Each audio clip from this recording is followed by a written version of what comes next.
সুযোগ দিয়েছিলাম, কিন্তু এখন আমাদের যে সংগঠনটি, এই সংগঠনের ভাবমূর্তি চরমভাবে বিনষ্ট হচ্ছে। আমরা আজকে প্রেস ক্লাব আমরা যেখানে ছিলাম, আমরা নির্ভীতে নির্জনে, আমরা কিন্তু এত হইচই আলোকে কাজ করি না, আমরা এত বছর ধরে কাজ করে যাচ্ছি, কিন্তু আজকে আমরা শুধুমাত্র এই সংগঠনটি বাঁচানোর জন্য লায়লা নাজনীন হারুনের হাত থেকে আমরা আজকে প্রেস ক্লাব পর্যন্ত চলে এসেছি। সুতরাং আপনারা আমাদের পাশে থাকবেন আশা করি।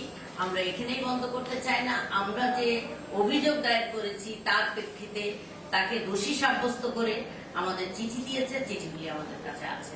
এবং এই আমরা এতদিন আমরা যে বীরাঙ্গনা, মূলত আমরা বীরাঙ্গনাদের জন্য কাজ করি, তাদের আর্থসামাজিক জীবনযাপন এবং উন্নয়নের জন্য আমরা কাজ করে গিয়েছি এবং আমরা অনেক বড় বড় প্রজেক্ট করেছি। আমরা 102টি প্রজেক্ট করেছি।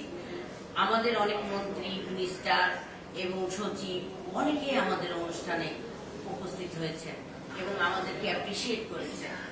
আমরা অনেক বড় প্রজেক্ট করেছি, কিন্তু বর্তমানে এই 3 বছরের মধ্যে যে প্রজেক্টগুলি করা হচ্ছে সেগুলির ছবি একটু দেখান। একটা 5টা পানির বোতল, 5টা ছাত্র, একটা ভ্যান গাড়িতে, এরকম আমরা যেখানে গরু 14টা গরু দিয়েছি বীরাঙ্গনাতে।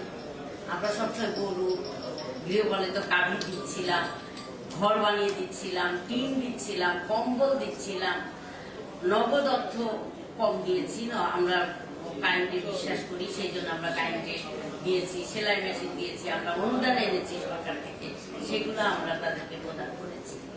তো যাই হোক, এখন আমরা এই সংগঠনটি ওনার হাত থেকে বাঁচাতে পারছি না, যার জন্য আমরা আজকে এখানে উপস্থিত হয়েছি।